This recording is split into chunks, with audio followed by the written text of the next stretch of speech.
Welcome, everyone, to the American Sustainable Business Network Policy Forum on Plastics. I'm Martin Wolf, who will moderate this forum. I'm an advisor to ASBN on safer chemicals and circular economy.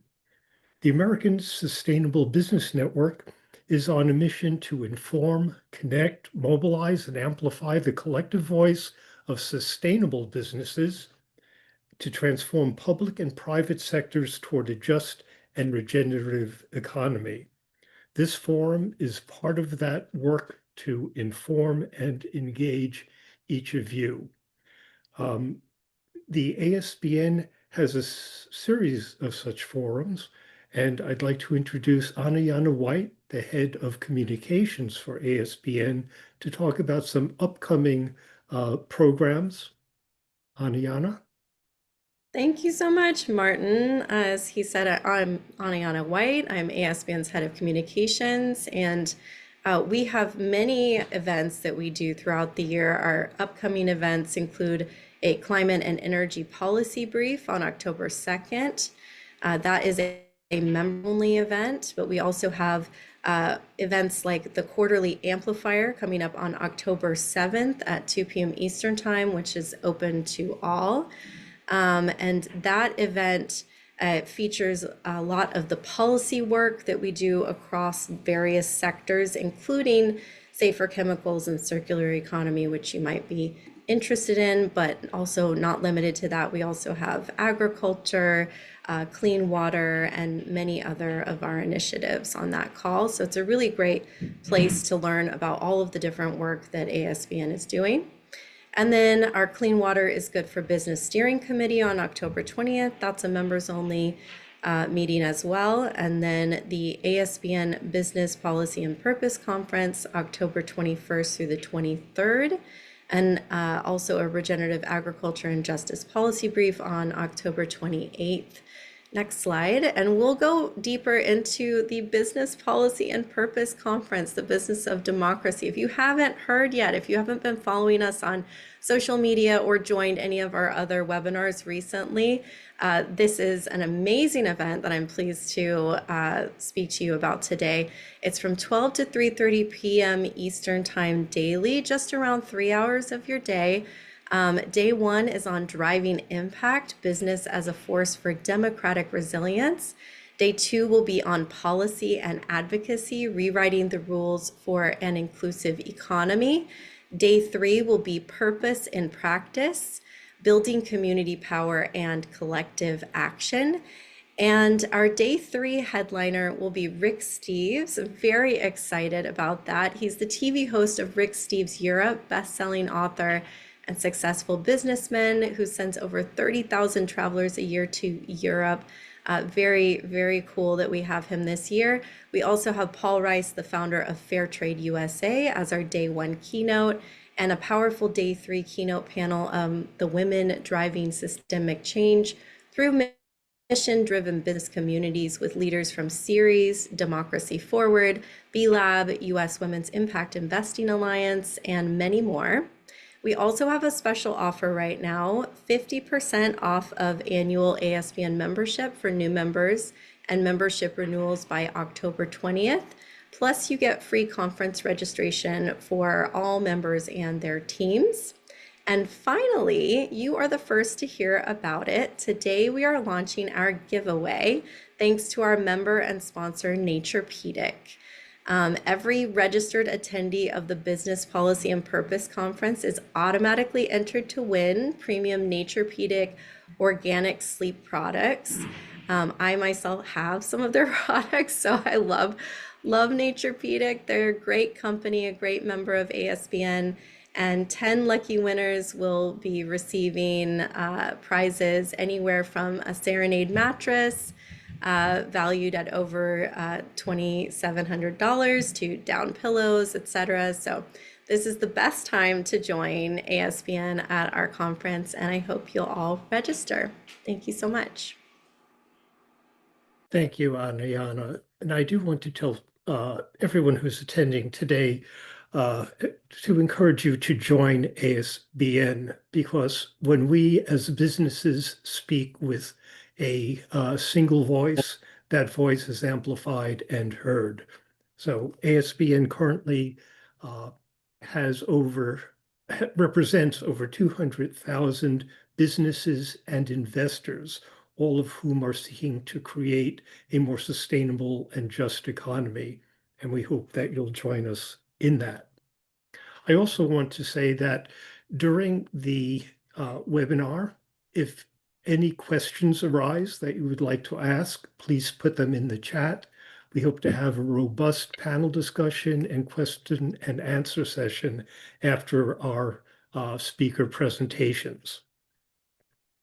So I also want to acknowledge Abby Maxwell, who is on this call, Senior Policy Assistant, who is going to help keep the program running smoothly, and Brian Law, who's the Senior Manager of Operations and IT, without whose help we wouldn't be on this webinar at all. So now to begin with the subject matter.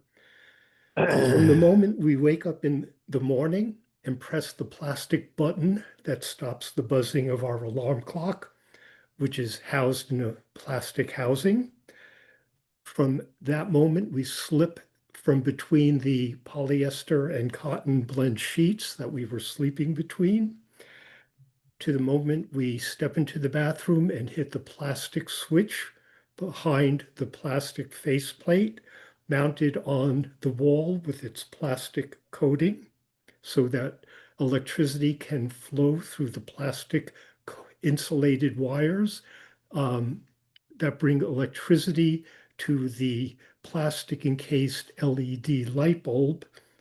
Plastics are an important part of our life.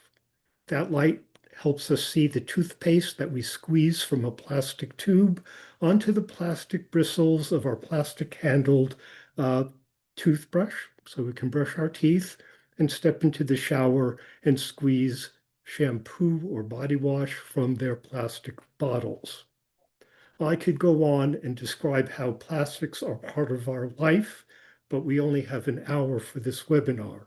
But the point is, plastics are an integrated and integral part of modern living. This is because of their versatility and their low cost. And because we have a low cost but very linear economy, this ubiquity leads to some serious problems. We see waste ballooning, plastic waste ballooning more and more. We see litter on our streets. We see plastics in our oceans, our lakes, and our rivers. Those plastics break down to form microplastics, which we find in our environment, in our food, and in our bodies. These plastics harm our environment and they harm our health. But because of our low cost and our linear economy, the cost to remediate those harms are separated from the cost of those plastics themselves. So we have problems that arise from our misuse of plastics on a daily basis. And the question arises, what can we do to address those problems? Because as we all know, within every problem lies an opportunity. We are fortunate to have with us three representatives of companies that are engaged in addressing these problems, companies that see the opportunities that can come from the proper use of plastics in our daily lives. I'd like to begin by introducing Holly Alexander of the Eastern Chemical Company. Holly is the Strategic Initiatives Manager for Sustainability and works to translate complex sustainability issues into tangible and actionable efforts. She has worked to build the Full Wrap Label Consortium, which works on the recycling of PET bottles, and serves on the boards of the Association of Plastic Recyclers, the U.S. Plastics Pact, and is also part of the Recycling Partnership, the Sustainable Packaging Coalition, and the Ocean Plastics Leadership Network. Holly has co-authored a chapter on mass balance in plastic recycling, published by the American Chemical Society, and we are fortunate to have her with us to talk about some of the efforts of Eastman in addressing plastic problems. So with that, I'll turn it over to Holly. Fantastic. Thank you so much, Martin. Really looking forward to spending some time with everyone here today. And Abby, if you can help me find where my slides start, that would be terrific. For those of you who may not be familiar with Eastman, we are a raw materials supplier, chemical company based in Kingsport, Tennessee. We serve we serve customers in about 100 different countries. And we actually have a very important North Star for us, which is sustainable materials innovation. And that's part of why I wanted to spend some time and talk with you all today. So as we look at this, and as Martin mentioned too, we do have a global crisis around plastic waste that we need to manage appropriately and start to come up with appropriate solutions for that. But at the same time, we also have crises around a growing population and the ascension of more people into middle class and climate. And as we look at the solutions that we are employing, we need to make sure that we are continuing to look at those three areas together rather than simply trying to solve for one versus another. So it becomes very complex very quickly. Now with plastic waste, it's a big problem from a scale standpoint. So Eastman is a plastic producer, one of many globally. But globally, there are 460 approximately million metric tons of plastics that are produced annually. Now, the challenge is that many of those applications, about half is probably going into durable applications, but about half is going into packaging. And as we look at what's happening, we end up with about 50% of the plastics that are produced on an annual basis going into landfill. We have about 19% going into incineration. We have 22% that is unmanaged. So those are things that are leaked into the environment, into the ocean. And we have only about 15% of plastics today that are being collected for mechanical recycling. But of that, only 9% is actually recycled. And that's because there are some challenges, some great things that you can do with mechanical recycling, but there are some limitations that are looking for additional solutions. So at Eastman, just as a high-level view to let everybody know sort of where we sit in this space, Eastman is producing materials that go into a variety of different types of applications. First and foremost, reuse and refill. So we have materials that go into durable products that can be washed, reused time and time again. We have materials that are inherently compostable and even home compostable that allow the opportunity for packages that come in, especially those with food contamination, to then be composted appropriately. But where we're making significant investment is on the recycling side. And Eastman is doing that through what some people refer to as chemical recycling or molecular recycling. Okay? Eastman tends to use the term molecular. Now, when we look at this space, what we've realized is that these are not necessarily brand new technologies, but in some cases, it's application of a technology. But there are a lot of questions and there are some concerns about these technologies. So as we are looking as a company, as we're looking at investments and innovations to improve plastic circularity, we are adhering to 6 key principles. The first one is reduce, reuse, and recycle. If we are not looking at how we can eliminate problematic materials, if we're not looking at how we can reduce unnecessary plastics and not looking at reusable applications, then we are not doing the right thing. Those have to be the places that we start when we're looking at solutions, and then we can get to recycling. The other thing that's very important in this space is that for anything to count as recycling, as far as Eastman is concerned, it has to be material to material recycling. Not all technologies are exactly the same here. And it's very critical for us that we need to keep these molecules in the circular economy, which means we've got to bring them back in so that we can keep using them. Quality of life is a really important space as we think about our communities where we operate. We think about our employees. We want to make sure that we are producing products at a lower impact than their virgin equivalents. Now, another area that's important is complementarity, and we want additional technologies to be just that. We want them to be additive. We want them to help expand what can be recycled based on what can be recycled today, and we want them to work complementarily with mechanical recycling systems. Of course, any viable solution has got to be economical, but the last element on here is transparency. And we recognize too that with a lot of questions around these technologies, that transparency is key, and leveraging third-party audited certifications is important, and being willing to share a lot around emissions and profiles of our products and our technologies is essential. So with that, Eastman has made pretty significant investment on the molecular recycling side.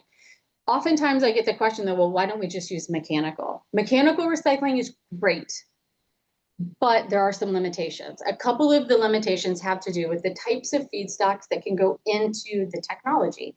First and foremost, you need to have a very homopolymer, a very kind of streamlined stream of material to go in. So if you're doing PET reclaiming, you want clear PET bottles. Okay. The other thing that happens with plastic recycling is every time you go through a heat history, you have a degradation in quality and in aesthetics, and that can be problematic over time. With molecular recycling, it gives us a chance to kind of reset the clock. Okay, for those polymers, it gives us a chance to actually kind of go back to virgin-like quality, and be able to get us back into a position and be able to leverage some of the materials that may not be good candidates in a mechanical recycling process. Okay, and again, for those of you who may not be familiar, mechanical recycling for plastics is pretty cool because it's pretty basic. And I don't mean that in a disparaging way, but essentially what they're doing is they're gathering products that are similar, chopping them up, and washing them, and then remelting them into the next product. Okay, so molecular recycling, this is where we're going to leverage the power of chemistry to be able to go back to those basic building blocks.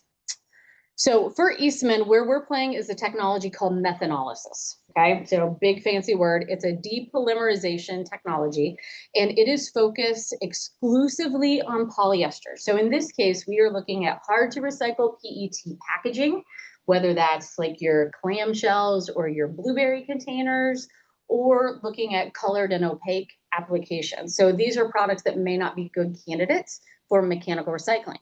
But we also include carpet fiber, polyester-based carpet fiber, and polyester-based textiles in this process. So we go through a mechanical purification process where we kind of clean things up, get it into the right format, and then we depolymerize. And when we do that, we break all of these kind of very different polyester-based products back down into their monomers, and we go back to DMT and ethylene glycol.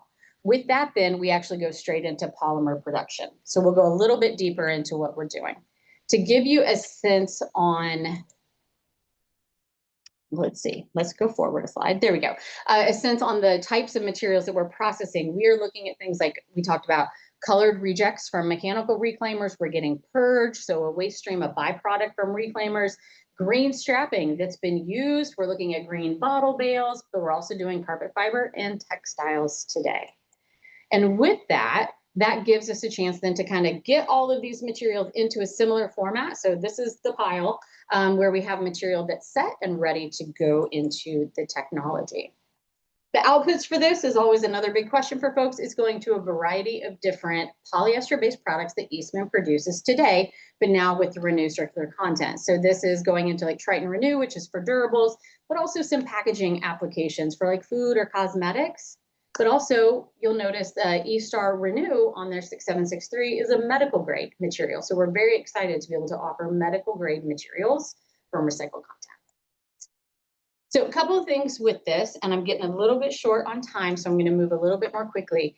There's some really nice benefits to go along with this. Now, while we look at the global warming potential on the right-hand side of your screen, from a GHG perspective, a global warming potential, you'll see that virgin PET is about 2.2 CO2 equivalents of greenhouse gas emissions.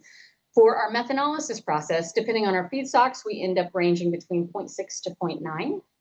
And then when you look at mechanical recycling, it's 0.6. So this is a great improvement compared to virgin manufacturing, but we're still kind of on par or a little bit worse than mechanical recycling.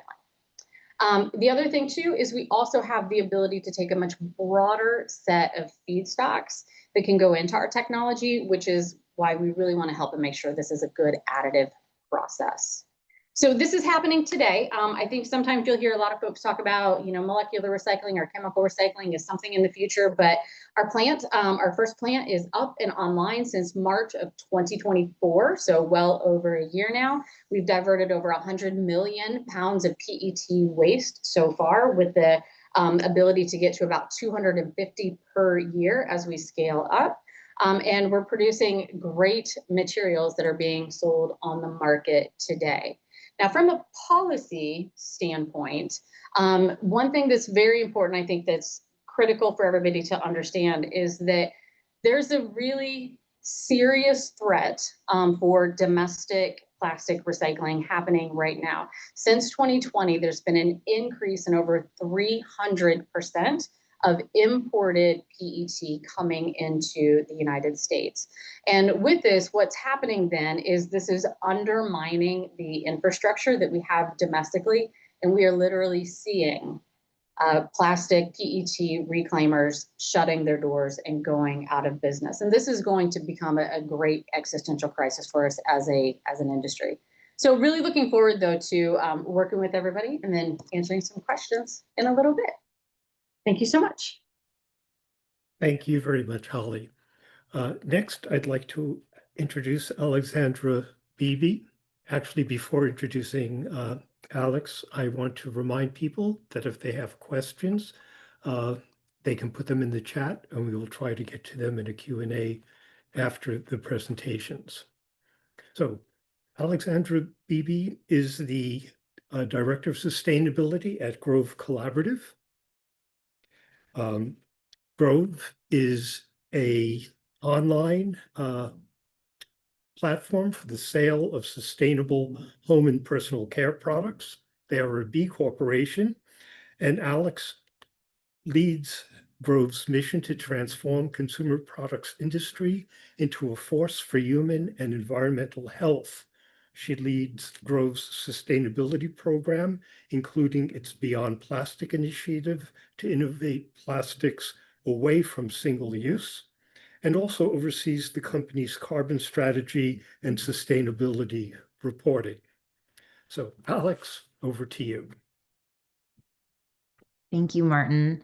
Hi, everyone, and thanks again, Martin and the ASBN team here for having me here today. My name is Alex Beatty, and I lead sustainability at Grove. I've been with Grove for almost 8 years. It's been a great 8 years, and I'm excited to share with you how we're thinking about the plastic crisis and how we're taking meaningful action.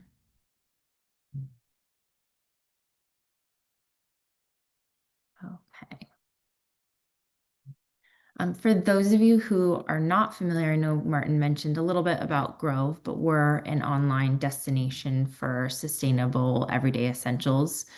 So we partner with almost 400 brands. We're at about 380 right now across various product categories like home, personal care, wellness, pet as well.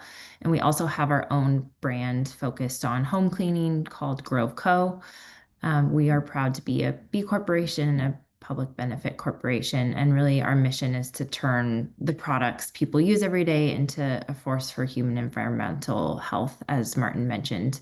Back in 2019, when we were formally putting together a sustainability strategy, we really identified that plastic as both a brand and a retailer was our material issue because of the sector we're in, and it feels like that's what we would have the most control over to really influence change. The CPG industry is a really significant contributor to the plastics pollution crisis. As Martin mentioned, they're in our everyday routine from the moment we wake up, and it really has created this linear economy that has caused a lot of significant environmental and also human health consequences. And so as both a retailer and a brand for Grove, we really hope that the action we take can really serve our industry in hopes that others will follow suit and to help address the plastic pollution crisis.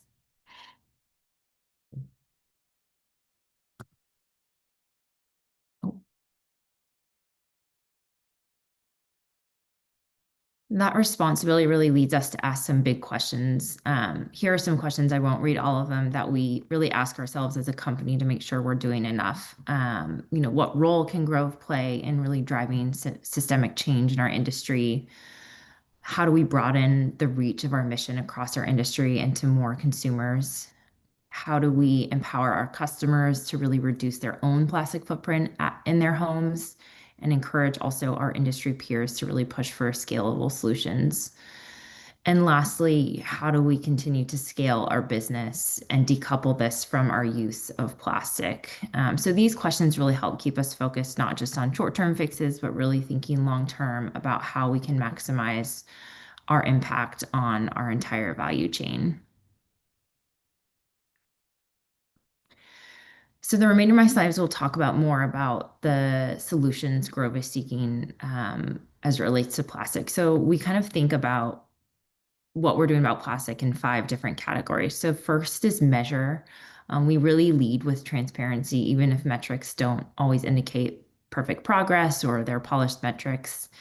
So some of the metrics that we report on both like a quarterly and annual basis is our plastic footprint. So we measure down to each product we sell, every packaging component, how much plastic is in it, and we combine that with our sales and determine what our plastic footprint is. And we also report on our plastic intensity. So this is an industry first metric that Grove started reporting on back in 2021. And it's really the weight of plastic that we're selling per $100 of revenue. And so for this, it's really about how do we decouple our own plastic footprint from our profits? How do we grow our business without growing the amount of plastic that we're using? And we're also the first to publish a plastic scorecard that highlights our strategy and our challenges and progress we're making. So we publish annually a sustainability report, but also alongside that, a plastic scorecard. Second is reduce. So, we have to take a really multi-pronged approach to plastic. One of those is reduction. We're really focused on turning off the tap of plastic reduction and aiming for products that have more circularity.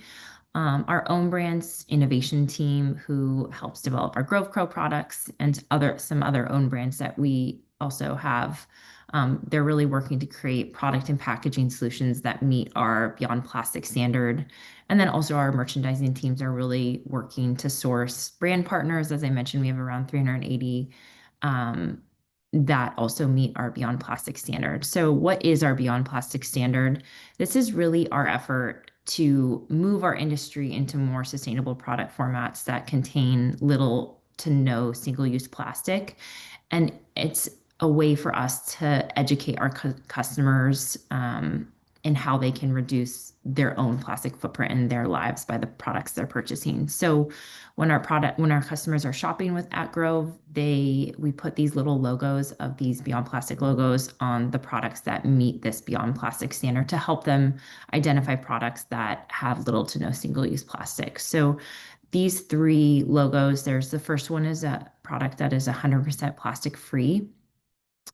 The second is reduce plastic waste. So products that have less single-use plastic, but may not be entirely plastic free. And this gets very granular. Even, aluminum bottles that contain dish soap, they do have a small resin lining in them. And so we don't claim those are 100% plastic free. Those go in the reduced plastic waste badge. And then lastly is the no single-use plastic badge. An example of that is that glass spray ball that you see on the bottom right of the screen would have a badge like that.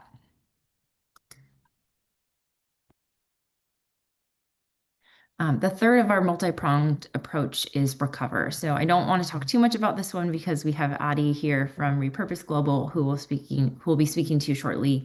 But Grove is a partner with Repurpose. We are plastic neutral with Repurpose Global.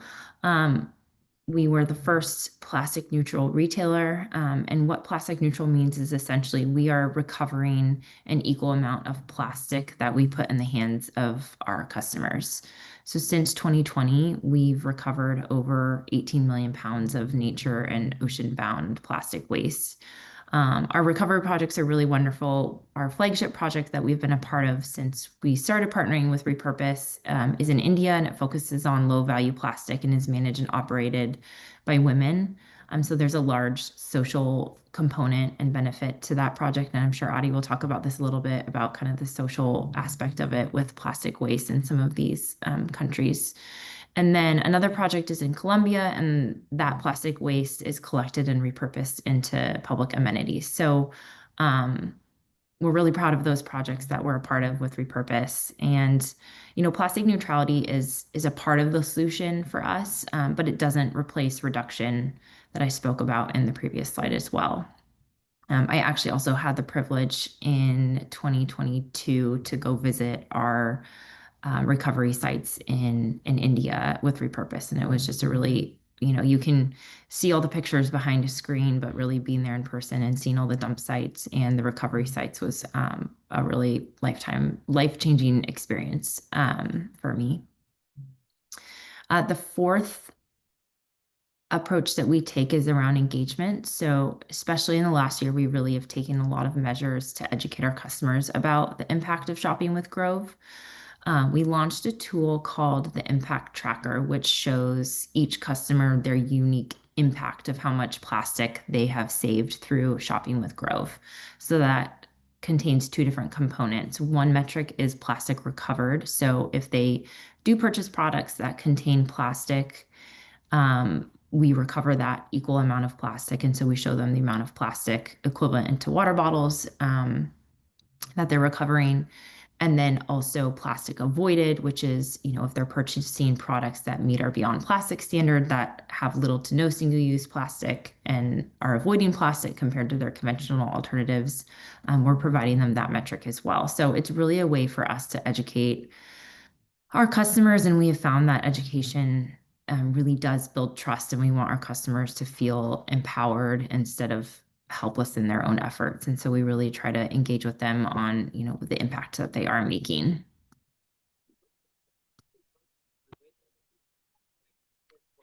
And then the last approach we take is collaboration. So we know we can't innovate out of plastic on our own.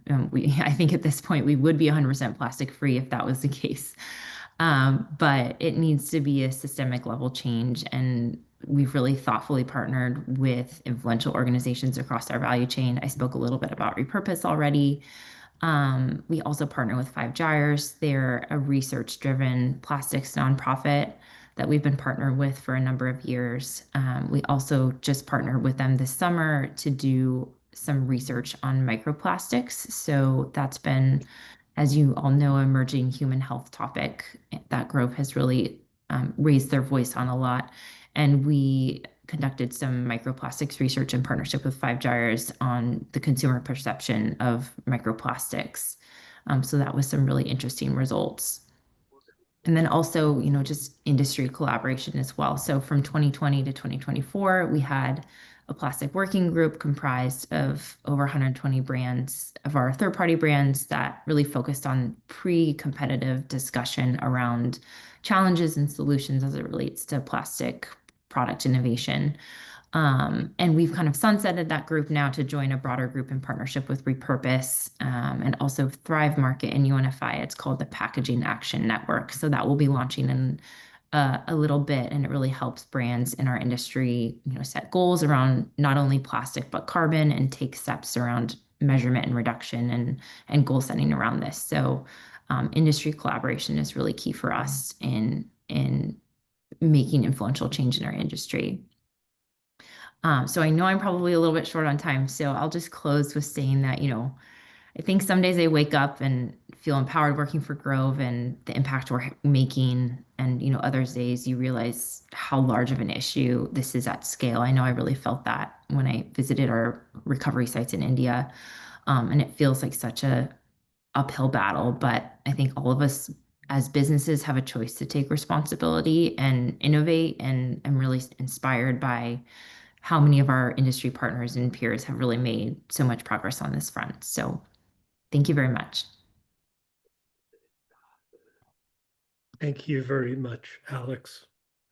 Next, I'd like to introduce Aditya Saroya, who is a founder and chief impact officer of Repurpose Global. Repurpose Global is working to create a world free of plastic waste and to do so within our lifetimes. Adi has the dual mission of accelerating the transition to a resource-efficient circular economy and ensuring dignified livelihoods for workers affected by the world's consumption habits. So, Adi, over to you.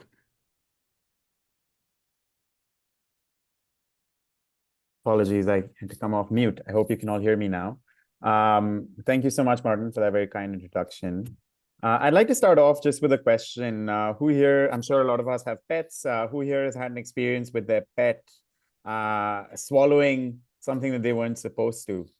If you do have an experience like that, please drop it in the chat. But I've had that similar experience many, many times with my Boston Terrier, Maya. She's swallowed entire items made out of plastic, once almost choking on a plastic tampon applicator that she ate off the side of the street. But of course, with all of this plastic waste that we've created and dumped into nature, we can't really blame our pets or any animals for that matter for mistakenly thinking that this material that they see everywhere is food. But broader perspective, I think we can talk all day about the plastic magnitude of the plastic problem. And of course, that's clear. But I just wanted to take a step back to see how we are doing on this battle against plastic pollution. And the headline is that we are losing this battle by a lot. If you look at current consumption trends, plastic leaking into the oceans will triple in the next 15 or so years under the business as usual scenario. But for me, the worrying part is that despite all of the pats on the backs that we like to give ourselves when a company or a government makes a big commitment, even if all the major current commitments are met, which is a big if in the first place, we are only on track to reduce less than 10% of the leakage of plastics into the oceans. Let that sink in. Our collective ambition today is just simply dwarfed by the scale of the problem. We've done a lot of research on this. We've done a lot of research on this problem of plastic pollution. And of course, like most problems, this is not just a technological problem. Actually, we think a lot of the technological solutions to solve for this problem exist today already. It's like a lot of the problems we face today are financing problems. So we dug into this and happy to share offline more about our research, but found a financing gap of about $5 trillion needed to be scaled up in the next 15 years to reduce plastic waste by 95% by 2040. Now, of course, that's a big number, but let me put that in perspective. The annual fossil fuel subsidy is $7 trillion in 2022 alone. And so, of course, it's not just about mobilizing this financing. We also need to effectively deploy it, which I'll come to in a second. But I just wanted to take a step to the macro state of the problem. But let me come back to myself. Who am I and where am I coming from? And what's my story? My name is Aditya. You can call me Adi. I grew up in a city called Bangalore in India. And when I was born, my home was called the Garden City of India. But by the time I came to the US for university in 2015 or so, it was already called the Garbage City of India. The population had doubled, and so our waste generation had not just doubled, it had actually increased fivefold and so on the way to school growing up, these kinds of sites became very common where we would see mounds of plastic trash pop up all over the city. And we would see cats, dogs, and even what we call the so-called sacred mother cow eating burning plastic trash. So of course, this problem was deeply rooted in my psyche from an early age. And so when I got to the US for university, we particularly focused on a research thesis. My co-founders and I focused on researching plastic pollution. And we wanted to research plastic pollution with a global perspective because, of course, I was not from the US. I wanted to think about plastic as it relates to the global perspective. And we wanted to study particularly the regions which are particularly leaking plastic waste most into the environment. Because you see, like a lot of environmental problems, there is a geographic disproportionateness to how plastic pollution leaking into the oceans and leaking into nature is distributed.